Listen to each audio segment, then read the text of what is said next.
Hello, this is Bupita Tube. Welcome to my channel. Today I want to show you very quickly how you can access regression in your data tab. So if I go to data tab, you can see there is no tab for analysis, data analysis, and hence regression.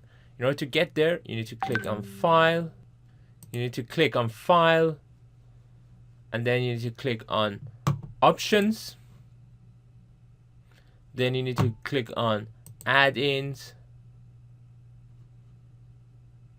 Then you need to click on Excel add-ins, go. Then you need to select the analysis tool pack. Then click OK. And now you can see the analysis tab appear here. If you click it, you will find many different options. For example, regression you can find from here. It's a very useful way of analyzing data. Thanks for watching. If it was useful, please share and subscribe.